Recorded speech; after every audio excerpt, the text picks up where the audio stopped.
Yeah, I've been smoking a lot of homegrown marijuana. And I miss having a weed guy like, all right, man, because I used to have this weed guy, Nick, who used to live in Fort Collins, because in Wyoming, like, weed still is, like, crazy illegal. Like, they'll throw you under the jail for that shit. Damn. So we used to have to do missions, come down to Fort Collins and get it, but then we'd have to chill with Nick for, like, an hour. Yeah. You know what I mean? Pull up. Yeah, sit make it with whole him. thing. Yeah. Play some games, smoke a little of the weed that he sold to us, you know what I mean? And then be like, oh, look at the time, you know? Gotta go. Gotta go. Yeah. You know what I mean? I kind of miss that. Like, gotta go to a dude's house. Get some weed, you know what I mean? Like Pineapple Express. Yeah. Weed man want you to come hang out. Gotta text him. You got that? Hey, you need that? Like, oh, man. You know what I mean? Like, I remember crazy. I miss it, man. I miss it. Yeah, side quests used to take a lot longer back in the day. Yeah, man. That was hours. That was hours worth of travel, man. To just make it happen. Yeah, I mean, I need a microwave. I'm going to spend an afternoon. You know what I mean? It's like 45 minutes there, hour there with them, 45 minutes back. So it's like days gone. Yeah. Day's gone. Yeah. Day is gone. Just for a little stress sack, huh? Just to go get a little bit of weed. You know what I mean? We're not even getting that much, man. But I feel like that was the best weed I ever had. This is nostalgia talking. Yeah, bro. Yeah, this is nostalgia all talking. the way. Yeah. Like, best weed I ever had. I agree. And I remember, do you remember the first time you ever saw like Kind Bud? Yes, brother. We was talking about that. With the little red hairs. Yeah, you're like, what is this? It's Kind Bud. What? Yeah. First time I smoked some Kind Bud was with the maintenance men in my apartment complex, bro. And they was like, hey, y'all want to come over and get high for real? We like, yeah, man, we be smoking. We get over there, they put it, we like, what the fuck is this? Hit that colors? Yeah, I'm like, whoa, this some next level shit. Hey, talk about being high. That was crazy. High as fuck, bro. And I remember, like, because, you know, we used to smoke that Reggie, bro. That shit, that Mexican squished weed, bro, like in a brick that would have, like, bones in it from like, rats cotton and in shit. that shit. Bro, seeds. just awful. Brown, doesn't have a weird color. Yeah. But I remember I went to Fort Collins, came back with that, you know, with that good shit. And my homies didn't want to smoke it because they're like, what the fuck is this? You're right. It's like, they're like, this is the gateway drug. Yeah. Like, what is this shit? No, I want no parts of this. No parts of that shit. With some crystals on there. Yeah, nah, we don't like that shit, bro. Yeah. They literally just like, they smoked it once and they're like, yeah, never bring that shit over again.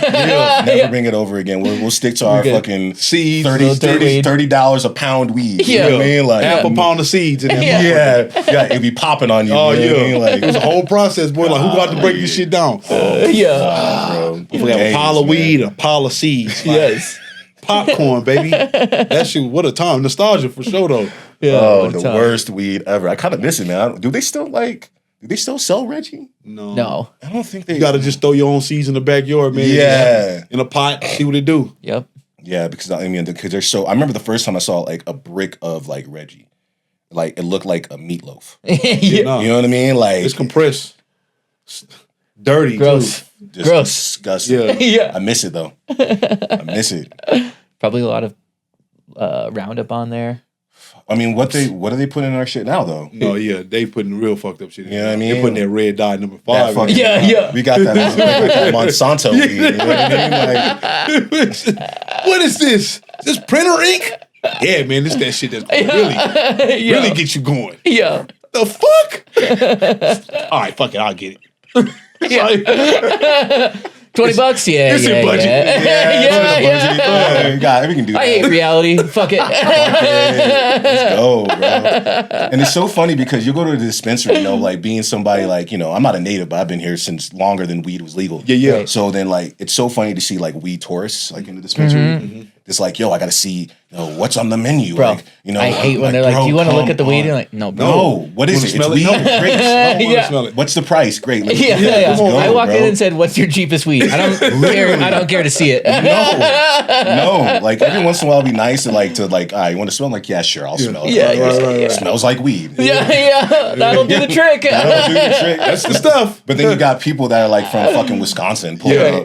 Nothing about it. No. Like, tell me about it. Like, what's in this? Like, they start talking about terpenes and shit. Right. Like, I don't want to hear nothing about that, bro. I'm 10 minutes between gigs. Yeah. I need to get in. I'm here to do drugs. Yeah, bro. Gotta level out, baby. You know what I'm saying? Like, I don't need all that shit, bro. It's so funny. getting stuck behind somebody that's from fucking Sheboygan. Right. You know what I mean? Like, oh my god. Just fascinated. They be in there just asking all the So questions. is this like a morning weed? Or, Yeah. I'm looking for something that with my pain and gonna put me to sleep, man. All weed. All weed will do that. Come on, man. All of it will do that, bro. It's just weed marketing. makes you hungry and tired. That's what it does. And it's so funny because like, so I don't really smoke anymore. Just asthma and shit, and like gives me anxiety. You know, I'll eat it, but I won't smoke it. And it's so funny, and I'll tell somebody I don't really smoke it anymore. They're like, oh, maybe you're smoking the wrong shit. Like, bro, I've been smoking since I was 16. I've been smoking longer than I have not been smoking. Right? Like, I know myself. Don't I need know to be this a shit. weed scientist. Bro, I get it. I just can't smoke it anymore. I know my body. But have you tried indica? I'm like, no. What's that? Give it a go. Yo. Nah, man. I don't know, man. It's eventually gonna get like that for mushrooms though too. You know, for like dispensaries, for like mushrooms. For sure. Since it's like what was it? Decriminalized. Right. Yeah. Which is like kind of whack, bro. I don't want to go to a store to buy mushrooms. I heard they might get banned, man. I just read something. I don't know how true that was, but it was just like if this next bill doesn't pass for the marijuana regulations, because we don't know what they putting on that shit, it's gonna slow up the process for like the mushrooms and all. I'm cool with it. Yeah, I'm cool with it. I'm like some there stuff is, I just mushrooms. rather just I just go want to get go it. to a guy. And Come get on, my man, a shot, guy. bro. Yeah. But it is kind of nice. Like I like the part, like right now where mushrooms are at, where Yes. it's like the gray area, where it's like, Yes. oh, you can go to a guy, and I just know he'll be there from 9 to 5. Yeah. Yes. I just have to tell him my situation. Yeah. Yeah, It yeah. might be Like- it might be chocolate. Yeah. Right, man. Yeah. Give him my donation for my time. Blah blah blah. Exactly. Give him my donation. Yeah. It's great so far. Well, it's That'll a get big worse. problem because like you know, so I was a part of this psilocybin group that was just like all BIPOC and so this was during the time when they're starting to pass these laws, and the big reason that we were meeting is so that what happened to weed when we would try to make sure it didn't happen to mushrooms, and the biggest thing was just like making sure that like marginalized communities could have access to it. Sure. You know what I mean? Because what happened with weed, it became so corporatized like that. Right. Yeah. Immediately. Right. To where it was like, all the lawyers from New you York. know what I'm just own saying? everything. Yeah, exactly. So there was like people that wouldn't be able to have equity within it. Yeah. And then you get a lot of hired poster people that yeah, don't really get any Yep. actual equity, Exactly, and then you're like, what's exactly. happening Yep. here? Yep. And so that I'm glad that they might be taking a step back with that because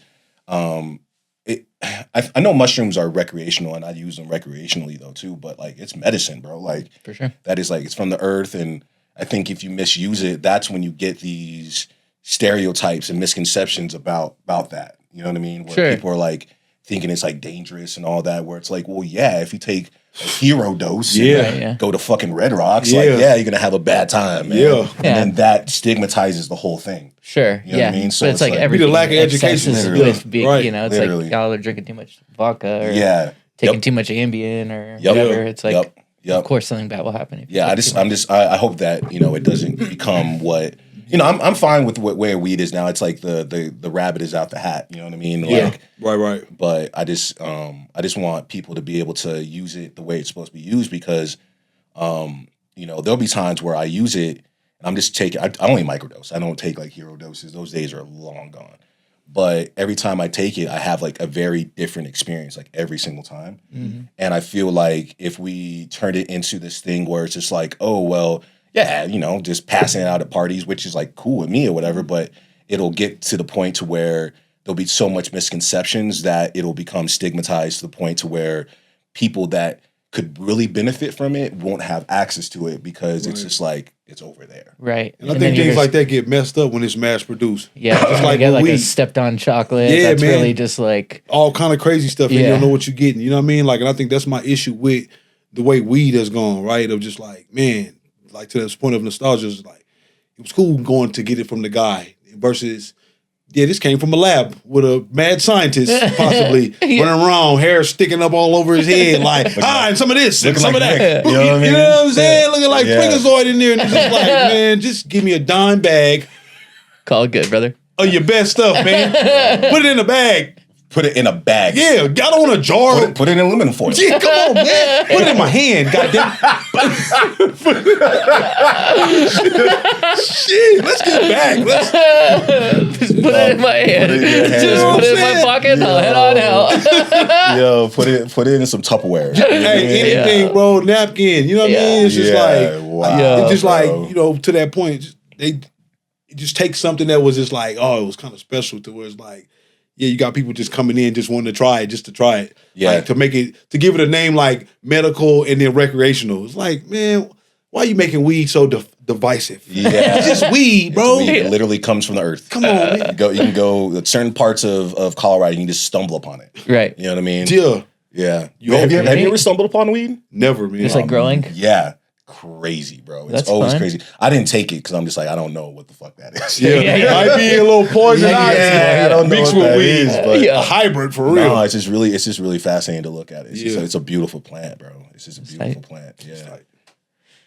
Yeah.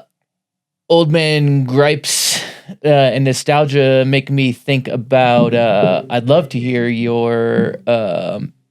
It's been cool to watch your career grow along with the city, and I wanted to like explore and unpack that a little bit too. Like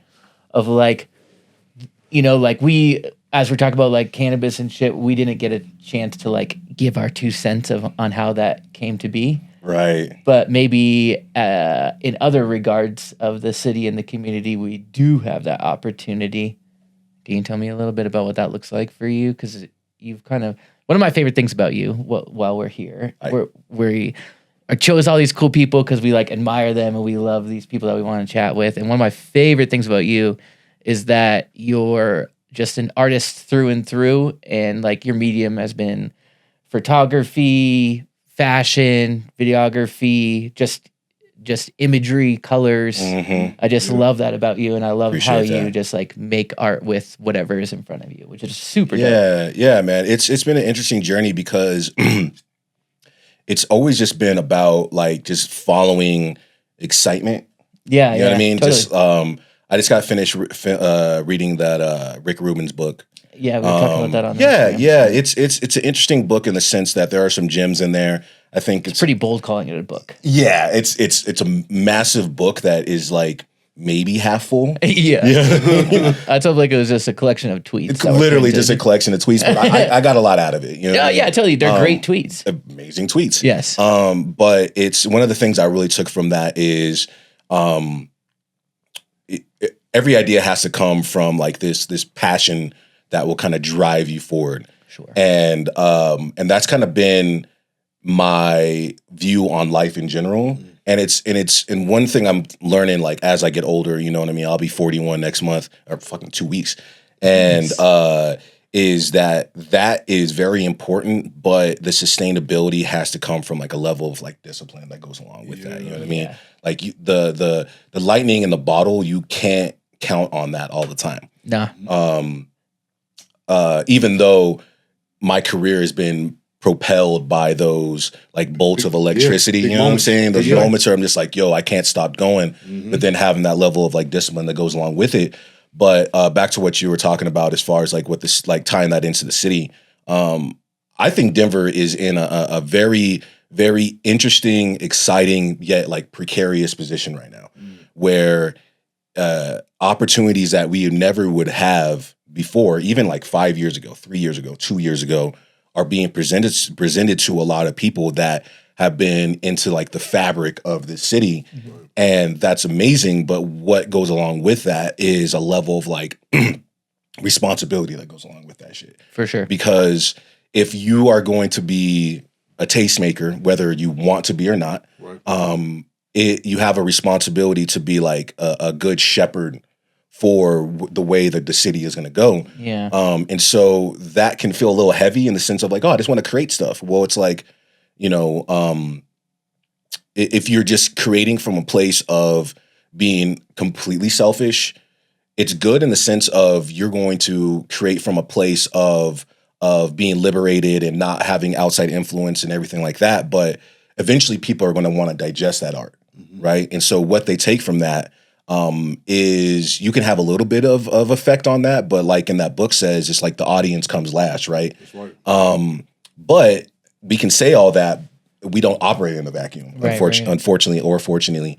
So are we as artists, as creatives, as business owners, as fathers, are we being the type of shepherds that this city needs?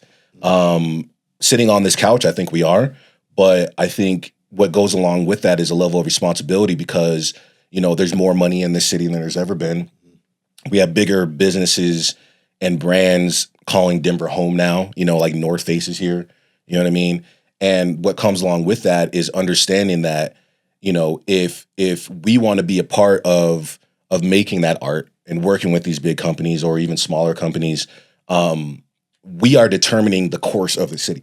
Mm-hmm. You know what I mean? Mm-hmm. People with money and people with influence, they need us more than we need them. Right, they capitalize off of that, right? We need them. The rawness. Exactly. So it's like, it's a very symbiotic relationship, but it can kind of feel parasitic, right? Mm-hmm. Where it's like, just look at what happened with like Crush Walls. Right. You know what I mean? That started off as something that was very grassroots, and then it became corporatized to the point to where we have Homeboy, was it Shepard Fairey from Obey, that painted that massive mural that is still on Denver Central Market, the big mural.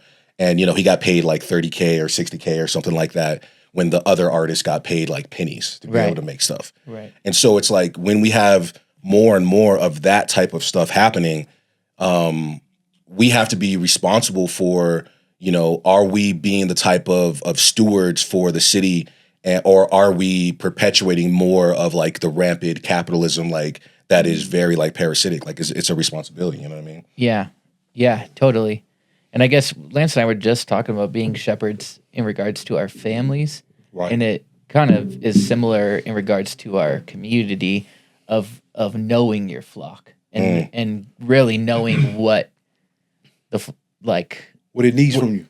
Yes. It needs from you specifically, right? Like, I think when you speak into that space of our responsibility for this city that is ours, right, in that regard of like the foundation stuff that other companies come and capitalize off of what we're doing, right? It's just like, I think people need to figure out and identify as like, what is the gap for me specifically? Like, what am I supposed to do to contribute, right? Like, what kind of impact can I continue to make to keep pushing the line forward? So whoever's coming behind me, whoever's already here with me, and whoever ahead of me, who the lightning in the bottle, right? They might be running out, and it's like, well, I'm coming up behind you, so now I can keep pushing you, right? It does become a space of like a cycle, and like we all have to contribute. Yeah. But I think it's important to know like, what are you supposed to be doing? Right. Yeah. But that's tricky though, because there's no roadmap to any of this shit, right? We can read as many artists' books and watch as many TED Talks as possible, but that's their journey. We can only take bits and pieces from that. And when I see, it's always tricky when you think about people like that get a bag, right? And it's like we're really really quick to say like that person's quote unquote sold out, but if we don't have the bag, how can we continue to make stuff? You know what I mean? How can we make stuff if we don't have or employ the resources, people, have resources? People, But then it's like, how do we toe that line of like, okay, you gave me the money and that's where you stop. Correct. You know what I mean? You don't continue to be able to tell me what I can and cannot make, who I can and cannot involve. And that's tricky because it's like, well, that's also their money. You know what I mean? So how do you toe that line? It's tough. Yeah. It can be tricky, you know what I mean? Yeah, I agree. I think like the biggest there's capital T truths in every because there is no blueprint, but there is things that do work always. And it's like, just make the shit that you want to make, and I think people will pay you for it. Yeah. And that's easier said than done. Yeah. Because you have to, like you said, have the time, resources, and talent to be able to do Well, all I that mean, shit. we talk about like the intersection of like art and commerce. Like that's literally like our existence. Yeah. Like the people in this room, we have to toe that line because what can be considered art is like really subjective to every single person that's around. Yeah. But like we were talking about earlier offline, it's like, you can be known for a certain type of art, but does that pay the bills? Right. And but people won't even know 80% of the stuff that you do that is keeping the lights on. They might not even know about it ever. They might not ever see it. And so it's like, do you want to be seen as an artist through and through, or do you want to be seen as somebody that can be a commodity? Right. You know what I mean? Are you being commodified, and are you okay with that? Right. You know, the second that you start selling your art and actually making money off of it, like you're no longer just producing in a vacuum. You're producing in a place to where somebody's going to pay you for the things that you're doing. It's like, and the things have to do something. the things have to do something. For you know sure. what I mean? You know, I think about something that I learned last year while doing a few music writing camps, and it talked about the difference between being an artist and then like a working artist. Yeah. And I think that's where those lines kind of get fuzzy for folks of just like, well, I don't want to sell out, but it's like, but if I'm going to get the money and I'm bringing it back to the hood, you know what I'm saying, for example, and then we curate something off of this bag I just made under my government name, right?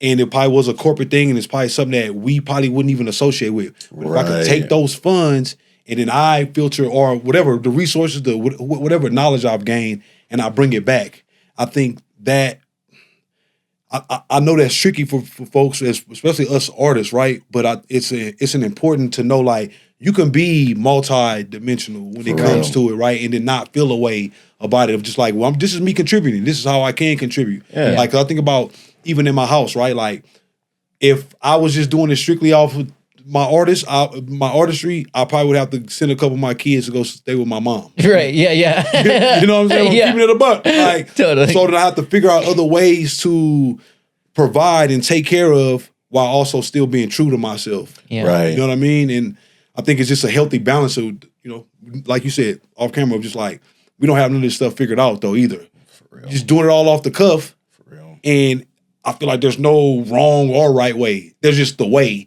of whatever the goal is. And if we talking about our community, it's like, well, bro, I'm better for the community when I can go do things outside of the community and bring it back. Yeah. It's when you're not coming back when it comes to issues. Yeah. Like, you're not giving back to the art community. For sure. And I think there is like that balance that you were talking about, you know, what good are we going to do if we're going to continue to make art and like not share it and not put it out into the world? Like, it's not art at that point. You know, I don't think, you know, and I struggle with that idea of like, you make art for yourself. Mm-hmm. That's great if I didn't have to make money. That's great, man. I love the fact I'm jealous, you know, of people or of who I was, you know, 10 years ago when I was just making shit for the sake of making shit and had no idea where it was going to go. I can live off $3 a day. I can live off $3, or I had a job, or I had a job at that time to where it's like I didn't have to worry about, is this going to be digestible, or is it going to be something that somebody can purchase or anything like that? But it's, you know, I have people who, you know, work for example, that might work internally for like, say like North Face, right? And they're making stuff, they're making incredible work, but they can be unsatisfied with it because they're boxed in. They can't just pivot and go do a bunch of other stuff because they're like, no, I'm making e-commerce work for them. I'm in the studio every single day. You know what I mean? I'm under contract like that. I literally can't even go make anything else. But they're consistently working and they're probably making more money than me. You know what I mean? But then they look at me and they're like, oh man, you can just, you can turn on a dime and do something different every single day if you want to. You know, you can go travel for your job and you're able to really live. You can say what you want to say, which is another big thing about, you know, being an independent artist. It's like, I'm not beholden to anybody else. You know, I have a big mouth when it comes to my beliefs. You know what I'm saying? Like, you know what I mean? I have a big mouth. Love you for it. Yeah, love you for it. Aware of that. So it's and has that cost me money? Absolutely. Abso-fucking-lutely. Like, that is absolutely cost me a bag. But I'm okay with that because I would rather be able to have that flexibility. But I think everybody's a little bit different. You know, I've had people that are friends who did the freelance life, who did, you know, the independent life for a couple of years and very quickly realized like, no, this is not for me. Yeah. And that's great. And I think sometimes they might like look down on themselves and thinking that they're less of an artist because now they have to go, you know, work with a company to make sure that money comes in. And that's like, nah, bro, like, are you still being able to live off your art? And then that makes you an artist, man. Totally. You know what I mean? Like, and there's a difference between art that lives in a vacuum and art that like has an intersection with like commerce. Totally. You know what I mean?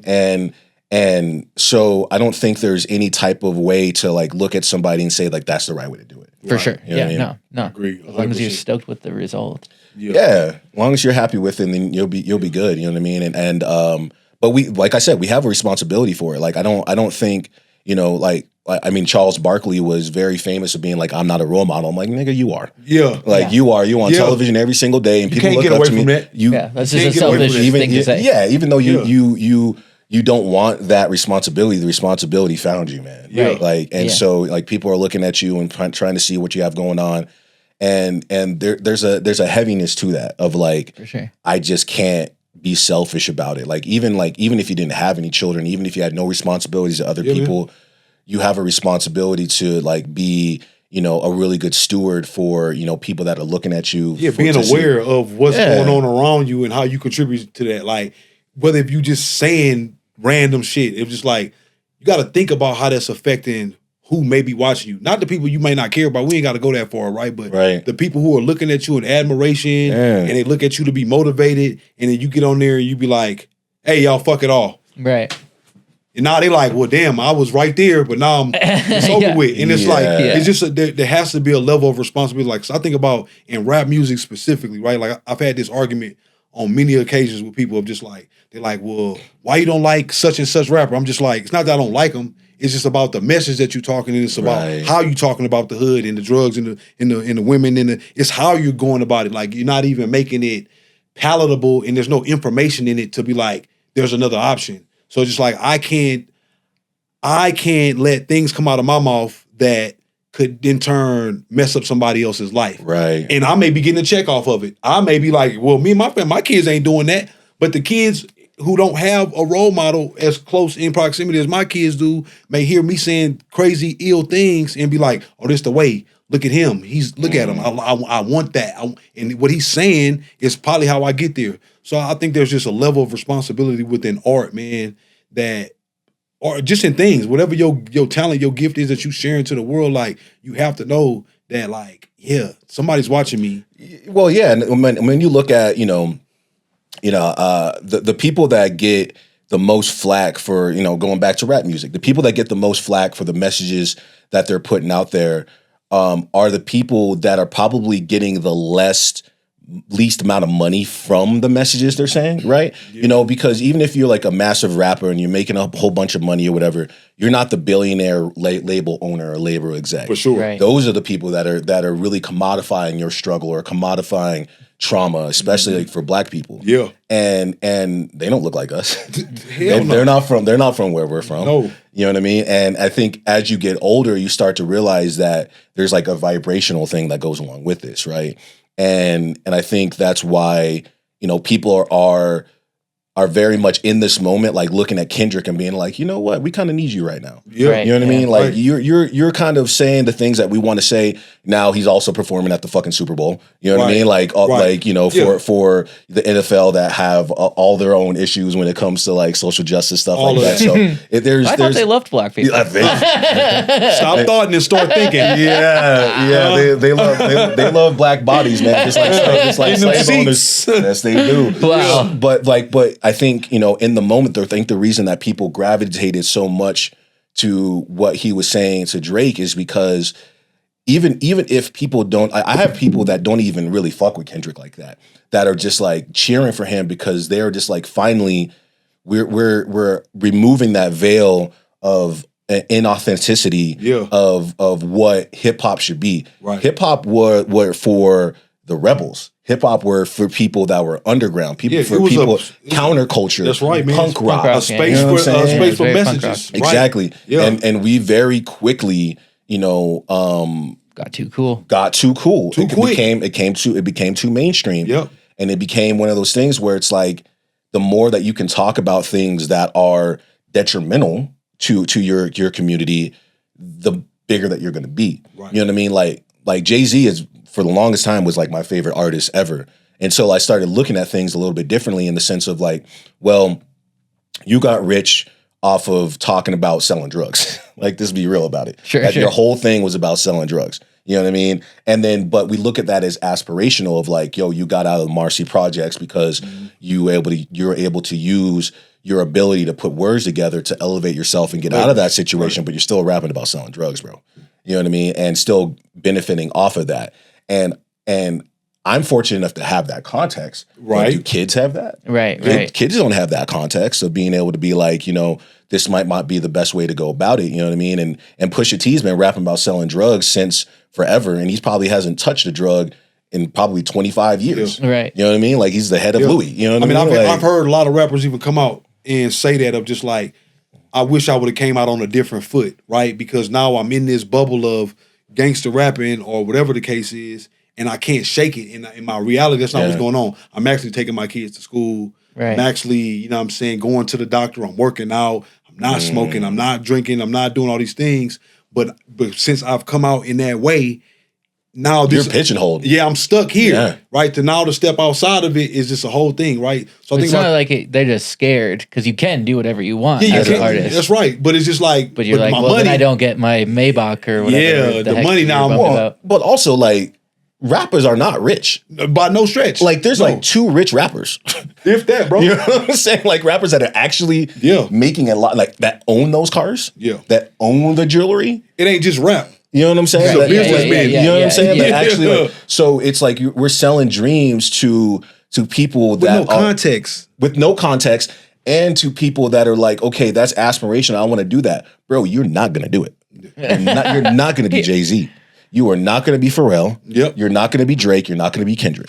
Right? You're not gonna be any of those people. You're gonna be Steve. Right. And which is great too. Which is great. Yeah. And love Steve. so but then you know, people are talking about like Kendrick makes like, you know, slave music. You know what I mean? Like when he's just talking about our lived in experience as Black people, but suddenly that's slave music because we're not talking about glamorizing the hood. Right. You know what I mean? And, you know, if you listen to all of his records leading up that from like Overly Dedicated to Section 80 to Good Kid, Mad City, there's an evolution of trying to get out of the hood, but still talking about it, but not glamorizing it. At no point am I listening to any of like Kendrick's records and being like, man, I wish I lived that life. Right. Yeah. I think he's also he's the one in the machine that they overlooked.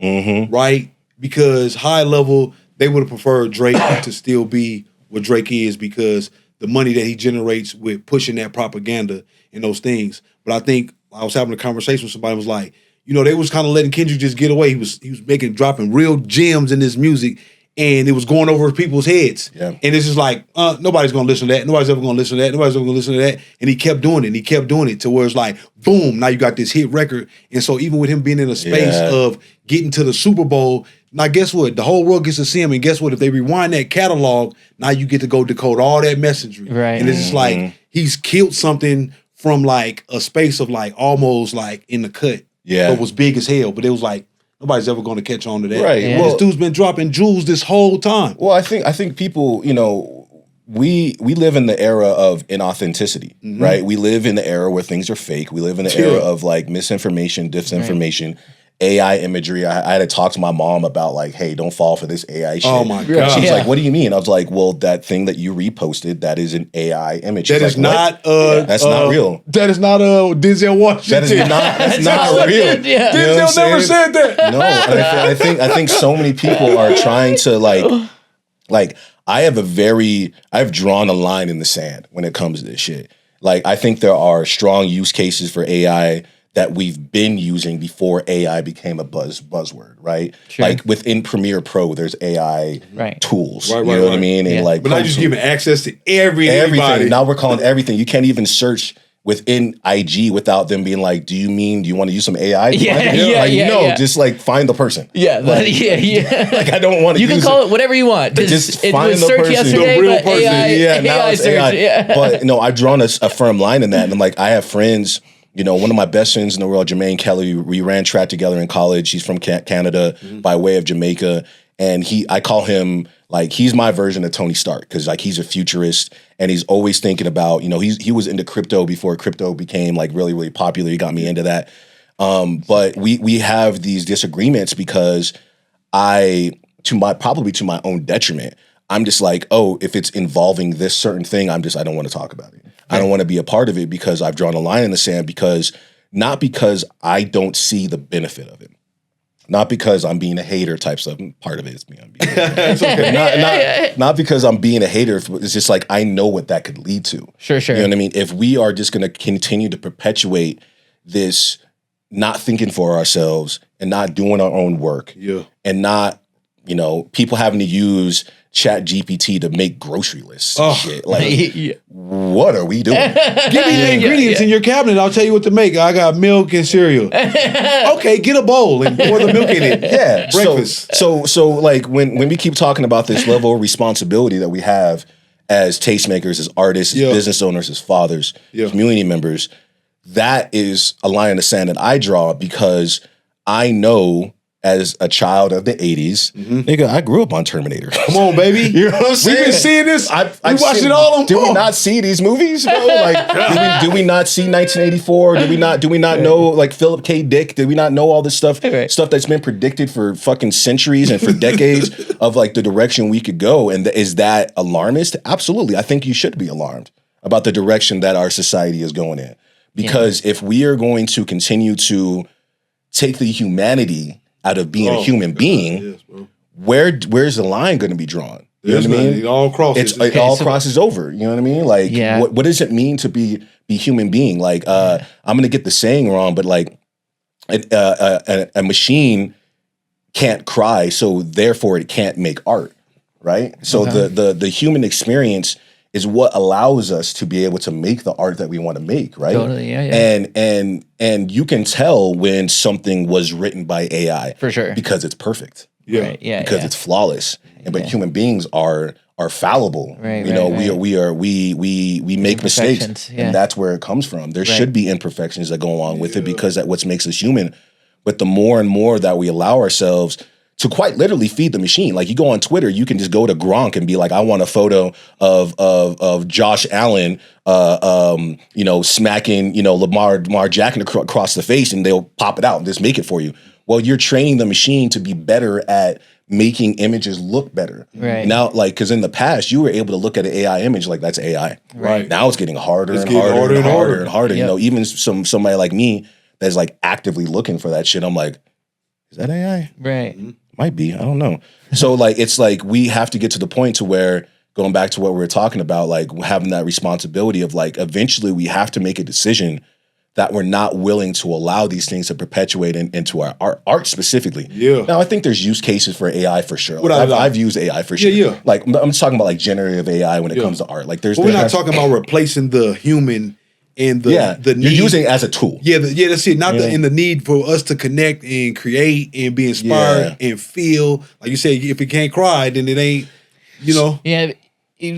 Part of me is also like, maybe like we should have been alarmed like 20, 40 years ago. The cat's out the bag, bro. Yeah. The cat's out the bag. I'm reading this book right now that was written in 1992, and it's like this spy book, and they're talking about all this shit, and so now it's 2025, and I'm like, oh man, all the stuff that they were worried about in the 90s, that's already happened. Yeah.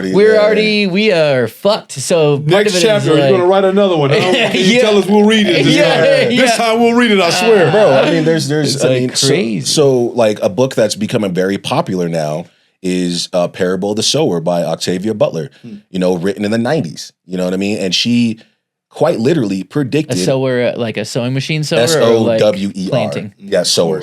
Yes, sewing. Yes.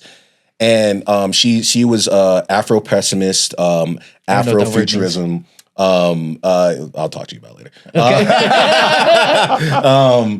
Just talking about the future and being kind of like pessimistic about it from like an African standpoint. Okay. Leaving black people behind. Got it. And in that book, it was supposed to be a trilogy, and unfortunately she passed away before she can write the third one. Mm-hmm. So she has Parable of the Sower, and then the sequel was Parable of the Talents, and she passed away while writing the third one. Okay. So we never got the third one. But in Parable of the Talents, she predicted that, we'd run out of water, that machines would replace us, that people would become like climate refugees. And she predicted that there would become a president who would use the tagline, "Make America Great Again." She literally wrote out said "Make America Great Again," Wow. and quite literally predicted that. Yeah.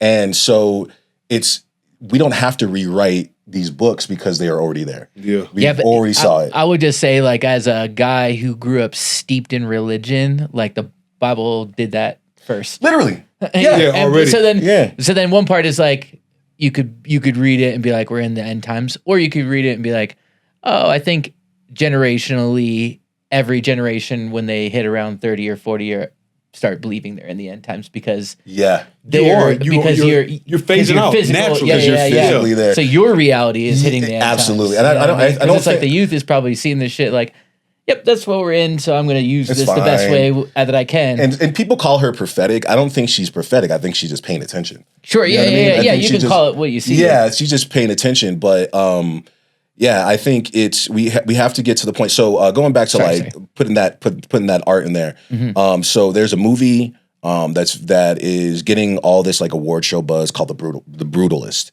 Okay. And it's about an architect because brutalist architecture is a very specific type of architecture. Yeah. I think this building kind of has elements of like brutalism. Okay. It was very popular in like Eastern Europe. Yeah, like sharp lines. Sharp lines, very like soulless. Yeah. But I think it's beautiful stuff. Like it looks old, but it also looks futuristic at the same time. Trippy. You know what I mean? Like it's like Blade Runner type stuff. Okay. Anyway, yeah. so like mid mod. So the movie's like 3.5 hours long, but it's coming under scrutiny right now because the filmmaker came out and said that he used AI in a very specific scene at the end, and now a lot of people are like boycotting the movie. A lot of people are like they're like taking it out of like award consideration because it's what did he do? Or like it was very minor, and that's the frustrating thing about AI when as used as a tool. A lot of times it's being used for stuff where it's like you could just hire somebody to do that. Sure. And people wouldn't have been upset about it. Right. You know what I mean? Yeah. Like, so it was you, because Adrian Brody is the lead actor, and he plays a Hungarian individual. And they, at the end of the movie, he's doing like a voiceover thing, and they completely change his voice to sound more Hungarian because he wasn't able to nail that accent. Where it's like, well, you should have just brought a Hungarian person to do the voiceover. It's very easy. And so it's like wild. It's like we're just things that can be done by human beings are being taken over by in areas that they shouldn't be taken out of. And there was another movie called unless the backstory is like he tried to get a Hungarian person and nobody wanted to do the movie. We don't know. With We him, don't and know. He was like, well, the movie drops in a month. I need to. There's this. a bunch of reasons. You You know know what I mean? But like he offered that information up voluntarily. No one even asked him. Yeah. He was like, oh no, I used AI. And people were like, why did you tell us that? You could have just like not said anything. We would have been cool. Always keep your mouth shut. Right. And so there was another movie called Late Night with the Devil. It was a horror movie that came out last year. And so it's based in the 70s. And when back in the day, there would be like technical difficulties, and like there would be like a screen that would come up that would say like technical difficulties. We'll be right back. Yeah. Exactly. So there's a couple of scenes where they cut to something like that, and there's like artwork that says it will be right back, and it's like this spooky looking whatever. And they used AI to generate that. And I'm like, just hire somebody to draw that. Yeah, right. You know what I mean? And then that came under scrutiny. So I think more and more people are starting to realize like there are very specific use cases that we're okay with. Right. Sure. And I think I'm being hypocritical about it because I've used AI in some stuff, right? Sure. But I think there's use cases that people are just like, I'm okay with that and I'm not okay with that. Totally, You know what I mean? yeah. So like going back to like this responsibility of like, I think the reason people are getting more and more upset about this stuff is because people are realizing that eventually there has to be a line in the sand when it comes to this shit. Right. If we continue to let people be like, well, we're not upset about you changing the voice, that's fine. They're like, okay, cool. So the next movie, I'm going to use it more. Right. Yeah. Right. Yeah. And no one said anything. The next movie, I'm going to use it more. Yeah. And then Pushing the human and further out. then eventually we have a film crew of 5 people. Right. No actors. Right. Yeah. You know what I'm saying? Tom Cruise has been dead for 20 Tom years. Cruise has been but dead he's for still 20 doing years, another. fully generated. And so like Yeah. I think eventually we have to get to the point to where What are the lines? where's the line? It's got to be a cap. Like it makes me, you know what it makes me think of? My fucking homeowners association. Shit just got no cap. It got There's no no cap. cap. They could just do what they whatever. want. Do whatever. Like, me I think sick. about when, and I'm Makes sorry, me I'm just disgruntled homeowner. Please. I'm like, we moved in, the shit was $150 7 years ago. That shit is $350 now, and it just goes up. For what? Bro. Yeah, and I go to the meetings, I'm just like, yo, it's nobody else upset about this. Damn those flowers that they don't plant in the spring. Right. Somebody Right. needs to stop the man behind the curtain. Right. Where's it at? Who's the guy pulling the strings? Motherfucker, where's the Wizard of Oz at? And You know what I'm so saying? I get it. Like, Well, there needs to be a line. There needs to be. I think.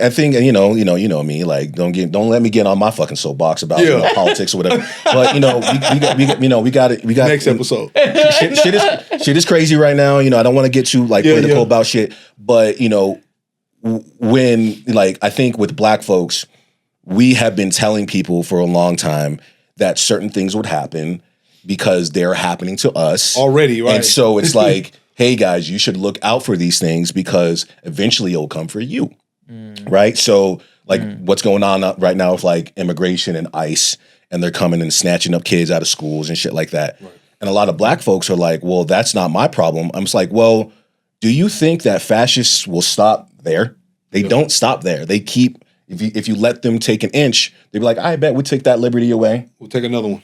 Cool, you didn't say nothing? All right, we'll take that one away. You know what I'm saying? So it's just like a snowball. So I'm like, you know what I mean? So I apologize for that. But Don't apologize. We got to. Anyway, what were we talking about? My HOA and how you motherfuckers better. What does the HOA even do? Come on, man. You need to come to this meeting with me. That's what I'll be asking. I'm serious. Like, Yeah. what did they? I don't want to They don't snow plow for you? Well, no, they do that. So that's what they like groundskeepers, right? Like anything outside of the house, right? Like, so the grass, they cut the grass, they plow the snow, they redo the flowers and all that shit. And then that's about it, right? Some places may have a pool and things like that. Like, we don't have any of that shit. There's no, but we are in between two big ass parks. And so I think they think like, well, you got this parks right here. And we're going to add on because the convenience. You can walk here. Like, that ain't got nothing to do with y'all. So it's just a real fucked up thing. So do HOAs tell you what paint you can put on your house and shit? Yeah, there's all kind of fence you can have. You can't have that type of fence. You can't park your car like that. Man, you can't do this. You know what I'm I saying? stained my fence, right? We did some shit. I stained my fence and the neighbor didn't do theirs, so they called me. He was like, well, it's not a problem unless you do everybody's. I said, you could fucking go take that paintbrush. Get to work, buddy. Yeah. I pay $300 a month. Someone's got to take that. I'm not staining shit. Somebody took an old TV and left it on side in my grass behind my fence. I got dinged for it. They was like, hey, there's been a TV that's been sitting out there for a couple of days. It can't be there. That's not mine. Why would I put a TV outside the gate? But you telling me it's my responsibility? Are you going to find me? It's crazy as hell. I'm like, I'm ready to go live out in the woods. Bro. Fuck a HOA. That's crazy. Yeah. It's crazy. And there's no cap. They can keep going up on the price and don't offer Till you nothing. move. So not only do they charge you, they also tell you what you can and can't do. Fascism. You gotta get a gun, bro. Gotta get. Oh, yeah, we already there. Hey, they already Lance know. is patrolling on his bike with his little gun looking. I just let the dog out without a leash on. Do it all. I'm like, hey, don't stick shit on my door, buddy. You gotta put that shit in the mailbox. You have an HOA at your spot? I do, yeah. But mine is very chill. I don't have the same story. It's very new, too. Yeah. Very new. Yeah, in 10 years I'll be ranting and raving. Up. Yeah. So do you? But right now I'm great. So y'all both have. So I only have one child. You'll both have multiple. Are your children like very artistic? Artistic. I'm like, they all live. They might be on the scale. Hopefully they're not doing Nazi salutes. Dude. Yeah. That's what we call. Nah, he's just autistic, nigga. He's nah. It makes you do. You know what I'm saying? Hitler was autistic too, bro. Don't worry. He down about with the cause, man. You know what I'm saying? Don't worry about it. Yeah. My kids are very artistic. Like they love music. Like my middle child, she can learn a song just from hearing it one time. Good genes. Yeah, and she likes to build, do things. The other one's kind of creative like that too. So I really just like I said, off camera, I'll just be watching them, man. I want to see what they could do. Because I mean, like, I think I was good and had a lot of potential to do a lot of things when I was younger. Not saying that I couldn't now, but I just had nothing to help me cultivate a lot of the stuff that I felt like I was interested in or felt like I was able to do. Yeah. You know what I mean? So, but with me now as a parent, like I pour water on that shit. Whatever they spark an interest in, let's go try it. If not, at worst case, like my son wanted to be a Boy Scout. I said, "You sure?" He was like, "Yeah." I'm like, "All right." So we go and do this shit, then he fucking hated it because he was like, "Dad, they're teaching them how to ride their bike. I know how to do that." Like, I know, son, you gotta wait for the fun. So he's like, "When we gonna go like start a fire?" And I said, "Me and you can go do that. Like we can talk and show you." Just send him for a weekend. Go hang out with Peg. Would that be Boy Scouts or Cub Scouts? Well, he was a Cub Scout. Okay. So, okay. But I was just like, but to my point is like, I let them try shit. They see shit. They like, "Ooh, this looks cool. I want to try that, Dad." All right, come on. Yeah. Let's go do it. And then I let them say, "I don't want to do this no more." Yeah, for sure. Good, because I never wanted to do this. Yeah. I actually fucking hate soccer. So I hate being here with these I'm parents. glad that you don't like soccer. That's fucking great. I got nothing in common with Last any of thing these I wanna fucking do is people in stand out here. Shout out to the Cub Scouts. You know what I'm saying? You know what I'm saying? Yeah. Cub Scouts. Yeah, man. get your kids involved, but man, jeez, man. You gotta do all that dumb shit. Oh man, it's interesting to watch like children like at play when it comes to art because like that is like in its purest form, right? Because they're not thinking about like any pretense, of like like does this have to sell? Is this going to be something that people like will enjoy? It's like that's reinvigorating for me to like watch my daughter make some stuff, and I'm just like, wow, I remember when I like didn't think about an audience. For sure. For sure. That's got to be fun to watch though for you though too. Man, it's the best thing in the world because she's just like, she's so incredibly smart. I mean, everybody thinks their kids are smart though. Of course. You know, I mean, no one's like, my kid's a dummy. That comes. You wait on Wow, you're stupid. No, man, kids are like, as somebody that like never really wanted to have children, you know what I mean? Like, it's been the biggest blessing for me, like selfishly, in the sense of like this is enriching me, let alone making her live a good life. Like Truly. you are giving me so much back. Yeah. It's like, you know what I mean? I don't feel like you have to have kids for people that don't want to have kids. That's I think totally cool. Sure. I will say that you have a much richer life when you have kids because you just it's like you get to live again. You're like having all these like. Even like Christmas, you're like, do like now redoing like Santa Claus comes in these ways or whatever. You're like, fuck, this is hella fun. I'm stoked. Man, it's also crazy because it's like, you want them. So my problem, like growing up, is like I would pick up something and then I would drop it. Pick up something, drop it. You know what I mean? And I never, as being the second oldest of 5 kids, with the household that we grew up. It was never really like fostered of like, just trying to keep it going. Like, I'm not saying that we weren't encouraged or anything like that, but it wasn't very much like intentional of like, we're going to water the heck out of this and keep it going because we're just trying to survive. Let's be real. Yeah. And so I'm just really curious. I just hope that, that God will allow us the ability to like keep this going. Yeah. Like, let's see where this goes. Totally. See how far you can get with this. You know what I mean? Not even from like a capitalistic standpoint of like, you could become like a living artist. Like, no, man, imagine 10 years from now that you never stop drawing. Totally. You know what I mean? I was really good at drawing, then I just stopped. Totally. You know what I mean? And now I try to draw and I'm like, wow, I'm like, feel like I'm drawing with my foot. Yeah. Hey, right. Truly. Yeah, it makes me think about when my buddy, he said something about his kids. They the school had asked them, they had a project to do about like, what's the dream job that you want, right? And he was asking these kids this. And he said his daughter came home, she was conflicted. And he was like, I challenge you to ask yourself a different question. And it's like, what's the dream life that you want? Because then you'll start living in a different way about obtaining this life you want. Because you may not have to go to college to do that. You may not have to have this and that and all these things. You may already have everything you need to start right now with that. So think about what kind of life it is that you want. And he said that, I was like, damn.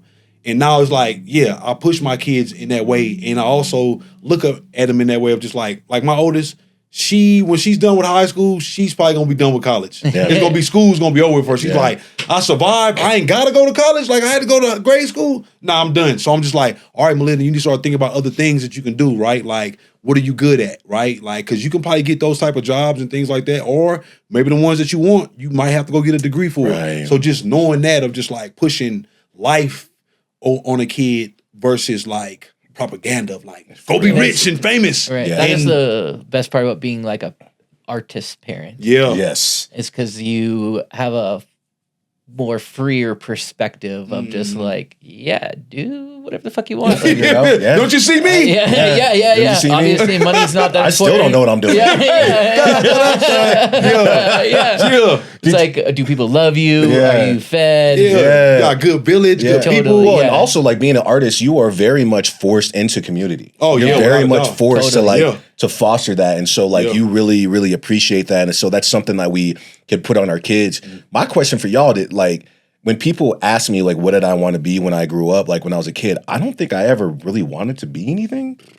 That did you have a dream for what you wanted to be? I used to give this default answer. I used to be like, I want to be a veterinarian. And That's but that's because I love my dog. My dog. Right. Yeah. And then as I got older, it was like, yeah, you'd have to work on lizards, cats, fishes, and Yeah. I said, hell no, I don't want to be no goddamn vet. Snakes? I don't even like lizards. Yeah. No offense to the lizard lovers out there. Yeah. So no, that was out the window. You own a lizard, you're weird, bro. You got a lizard in your house, man. You're weird. So no, very, very not even kind of related story. So my nephew, he turned 4 last year, had a big birthday party, and his my brother, his father, got him a tarantula. Okay. He always wanted a tarantula. He's into bugs. We'll go out exploring. He'll see a snake. He'll run up to it. I'm like, bro, you can't go up there. You can't go Get grab the easy, snake, bro. nephew. You got to chill out, bro. Yeah. And so he loves that kind of stuff. So we got a tarantula. And he was holding it and passing around the party. It was great. And then I'm sitting there looking inside of the cage, and there's a figurine. I don't know. It's this Greek goddess thing that's holding this up, in a figurine inside the cage, and it fell over. And I'm looking at the bottom of it. And it's hollow. I was like, there's something moving in there. Yeah. And I'm like, there's something in there. And so we shine a light in there and we kind of tip it over. There is a gigantic scorpion Oh my. inside of the figurine. Yo. And what? apparently the place that my brother, because he just went to a person and bought it. Okay. With the weed man. He went to the weed. Yeah. He's like, I got one of those in the back. I got one of those in the bag, brother. Yeah, exactly. Shout out to bootleg stores for that stuff. But apparently that guy, he put that figurine in there as a gift. Hey man, I'm gonna make this look nice for you. Not realizing one of his other pets, the scorpion, was inside there, and this thing was huge, bro. Yo. Yo, Did you make the battle? Huh? Couldn't make the battle. Bro, no, we separated them. They're in different cages. I thought it was gonna be Pokemon battle of all time. Nah, we ain't trying to have we wanted the tarantula to live. The tarantula will probably kill it because the scorpion, the tarantula is non-venomous. Okay. So because it's a pet, you know what I'm saying? Yeah. But That guy did that at least. exactly. Nice. Well, it's a very specific type of tarantula that you can't have as a pet. Oh, gotcha. So it's not there's a random tarantula. I want to get that. You know? Okay. Hey, You don't know. thanks for that context. No. This guy, even though it wasn't a store, the guy had a bunch of pets, it's snakes and all that stuff. Okay. So, but apparently, the scorpion is very venomous. Yes. Yo. Very venomous. And It's absurd that someone would want that. bro, I'm pretty afraid of spiders, can't lie. Very afraid of spiders. Tarantulas, not super afraid of them because they're kind of furry. You know what I mean? They don't a tarantula doesn't really bite human beings. You know what I mean? Sure. So That's your prerogative. I'm not gonna touch it. I'm not gonna touch it. I can look at it and be like, cool, bet that's kind of cool looking. Right, sure. But scorpions, bro, no. Yeah, bro, that's You are an Step on it. amalgam of too many weird things. That's why I couldn't be a vet because of something Nah. kid. And then I'm like, yeah, what is that? Smack Dead. Bro, We You're ate welcome, it. kid. I saved you. and it wasn't Killed Billy. bro, and it wasn't even a small, it was a huge Yeah. scorpion, bro, with a gigantic, huge pinchers, bro, jet black, Yo. Get the Old Bay and kill crab that. oil, man. No, Yeah. it's time to good eating, bro. Yeah, get it. Get rid of that thing, man. You cannot do Oh my it. gosh. Cannot do it, This is man. what they put in the Hook movie. Remember Shmi? What? You remember What Hook? happened? Do you remember Hook? Yeah. Best movie ever? No, Hook is incredible. I can't believe that's not a kid's movie though, bro. Have you watched that recently? No, I haven't. I was actually thinking about watching it with my kids. It's Don't do it. Is that the one with Robin Williams? Yeah, It's not a kid movie. No, kinda it is dark. not- it's very dark, man. Oh, They it's kill so kill good. Rufio. Yeah. You know, they stab you, you know what I mean? Looky, I got hooky. Yeah, Yeah. got him. You know what I Sometimes mean? people gotta die though. It's a good lesson for kids. Yeah, sometimes you get stabbed. Sometimes you get stabbed.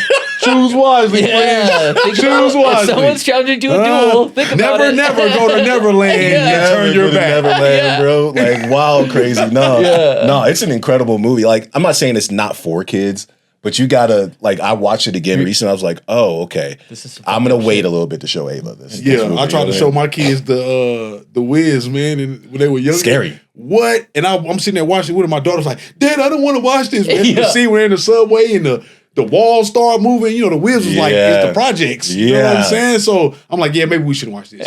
Well, it's interesting because you don't like things that are scary to them isn't scary to us at all. I mean, Like, that was my just- neighborhood. Yeah, I'm like, just hell regular yeah. stuff. You know what I'm saying? But then because when my daughter gets scared, she covers her ears. Yes, She same covers as her us. ears. Yeah, She'll same keep as watching, but she'll just cover her ears. Totally, yes. You know what I mean? I'm like, Same as what? us. You're scared, but you just You're okay. committed. You're obsessed. I just don't want to hear what's going to happen. I don't want to hear. I don't what's want to turn happening. off the TV because then I know it'll stay off. So we're just gonna force our way through this. Wait, so what do your kids have favorite shows? Bluey, Clearly, Bluey's a Bluey. good one. Yeah, Bluey yeah. is our winner. Bluey and like any sort of dancing. Both of my girls are very into dance. Yeah, Ava's really into creature cases. Okay. Oh, wow. I'm I don't know not if familiar you with ever- that. Yeah, my Creature- son like that. Yeah, Watching it. It shows that all the one. animals. Shows all the animals and Yeah. the detectives and everything like Same. that. You know what I'm saying? I'm like, yeah. My girls, though, they internet junkies now. It's like, Oh they man, watching yeah, Kai Sanat and all the. yeah. Oh, that's crazy. Streaming. Let's talk about that. Yeah. So like streaming, like that's their television now. Yeah, that's Truly. it. They don't Yeah, watch. My Twitch. kids don't know anything about the remote and the guide. They don't do any of that. Appalled when commercials come on. Like, Yeah, like what's this? Yeah. I'm yeah. like, me and your mom used to have to flip back in between. Yeah. Exactly. And MTV. You know what I'm saying? Who's going back and forth? Yeah. The back button. Bro, I tried. So the other day I tried to watch like a stream because I've seen like I'm old, but I'm not like unavailable to being like I'm aware of them. Yeah, Sure. right. I've seen clips, Right. laughed at them, moved Yeah. on. Sure. But I sat and like tried to watch a stream. I was like, you guys watch this? Yeah, bro. This, It's like this background. the- This is guy's doing stuff. tomfoolery. Yeah. There's nothing like what is this? Like when I get irritated and I can hear that I've heard that shit too much, they know if I come in the room without knocking, like, hey, that's enough. Turn that shit off. They're like, all right, Dad. They're like, oh, you don't want us watching that? Like, I'll ban YouTube a million times in my house. And it kind of just works its way back in. I'm like, why are y'all watching this? Like what? But I'm the- sure that's what our parents. You know, it's Video like, clips of, sure. yeah, of course. I don't know. My just the parents cycle. came in and I'm like watching like Spice Girls again. I'm like, yeah. Or Why are you watching these? Yeah. or were you watching the Spice Channel? Oh, That's yeah. the thing. Yeah. You know what I'm That's a saying? whole other- The kids don't understand about that last button. They don't know That about last, that. go back. Yeah. What was you Simpsons. watching? You know what I mean? Just know something that makes me want to rub myself on the couch. Yeah, I don't quite understand why I'm feeling this way, but it feels good. I don't get it. I'm just laying on the couch, dude. Yeah. Spice Channel. Spice Channel's crazy. How they trying to find a nipple between the lines. You know what I'm saying? Got a little fuzzy trying to find that. You know what I mean? What? No, these kids, it's all in their hand right now. They ain't got to Bro. do it. No side missions. No side mission. Did y'all have shows that were banned in your house? Oh yeah, I was. My parents were very religious when I was a youth. Yeah. Beavis and Butthead. Couldn't watch that. Couldn't watch Fuck no. that. The Simpsons. Couldn't watch that. No. Couldn't do that. Couldn't do Power Rangers. Yeah, you couldn't do Power Rangers? I mean, I get it. If your parents are religious, yeah, Yeah. that makes sense. Couldn't They're do Power fighting. Rangers. Yeah, I yeah, think yeah. like Like most demons. extreme I got was Ninja Turtles. Yeah, I could get Ninja Yeah. Turtles. yeah, Now, yeah. Beavis and Butthead was in Ren and Stimpy. Bro, my mom let us watch Ren and Stimpy. I cannot believe that, Beavis bro. and Butthead Part 2. Oh, Beavis, no, it's worse. Yeah, you're no, right. It's Some, like- worse. No. And plus, like the creator, Innuendos, yeah. the creator, like got caught up on some like child shit. Like, Oh, he's a so- PDF. we don't yeah, like- he's a Yeah. yeah. Sometimes like now I'm looking back, I'm like, I don't think I missed out on much with you guys banning certain programming. No, for sure. I think I'm all right. So then I would like, you know, because you had friends whose like parents let them do whatever. Yes. Yeah. You know what I mean? Yeah. So I would pull it to my friend Craig's house, and we would watch Beavis and Butthead, and I was like, "This is cool, I guess." I'm not Like, missing nothing, I'm not though. missing nothing. It's And kind of stupid. Like, It's very stupid. I'm like, yeah, I'm come like, on. all right, cool. Like you could have like not banned They this. ain't got I no probably boobs would've on not- here. No, They you got banned this. They're not nothing. even showing boobs. Not even showing nothing. You know what I'm Nobody saying? cares about these crackheads. Nah, Ren and Stimpy's a trip, bro. Because I watched that. You know, every once in a while, I'll just get nostalgic and go back and watch some stuff. And I was watching Ren and Stimpy, and I was like, I cannot believe this is on a kid's channel. This is it's absurd. crazy. A lot of sexual type stuff. Bruh. I remember episode, man, his butt, the dog was in between the cat's butt, and I was just like, bruh, this is porn. They got the what is it, the French toast man or whatever? Yeah, bro, his cheeks are out. What is going on, bro? Yeah, man. Like, and then like the thing that was the most crazy was when they would like zoom in on somebody's face. Oh yeah, Oh, those yeah. crazy close. Just nasty, bro. Bro, crazy. It's kind of wild that enough people were like, "Yep, go ahead, That's fine. Let it That's fly. great." Yeah, Super cool with that. You know what I mean? like it just goes that bring it full circle. For everyone that's listening, I mean, we kind when of you see stuff that's weird, turn it off. just say and don't allow that in your community. yeah, it's literally. yeah, You wanted to really step Because in also motherfuckers. things don't work if you're like your perspective on AI. If you're the only one that's like, yeah, we can't do that, then it's like, well, who cares about Who gives your a fuck? opinion? Yeah, But yeah. if you can influence Yeah. No. community Yeah. to be like, yeah, this sucks. It's acceptable. Yeah. The world is a weird place. But no, but I will say, like, I think doomerism, thinking that the world cannot be better and thinking that we are completely fucked, that's some loser shit. Yeah. That's some I loser agree. shit. Yep. Like Yes. the world can be good. Yep. The Yep. world is good. Yes. The Great. world is worth fighting for. Yes. Totally. Our neighbors Yeah, are worth say fighting that. for. Yes. Yep, love it. You know, I hate when people are like, "Oh, we're just fucked." Not saying that I don't feel that way sometimes. Like when Right. things are really bad, I'm like, "Damn, we're kind of screwed, bro. Let's Yeah. just give up." Nah, man. I don't think that does us any good. No, it's not done yet. We're No, not it's done. not that. We can't be defeated. There's enough to fight for. Yeah. Being in community with folks like you, like y'all, that enriches me and makes me feel like this world is worth fighting for. For sure. And that's why my whole like, you know, a fascist train today did you type shit. That's where it comes from, because, you know, the people that want to oppress us and want to keep us down, they're working really hard to do that. Like every single day, they're working towards that. And so that's why it's like, nah, we got to do what we do on our side to make sure that we work as hard to make sure that doesn't happen. You know what I mean? Yeah. So like that doomerism shit, that's for the birds, bro. Yep. We have a lot to fight for. You know what I'm saying? Yes. Fuck yeah. Second that, bro. Fuck yeah. That's perfect. That was perfect. That was great. There's nothing else to be said. Welcome to it. Welcome to it. Love y'all, man.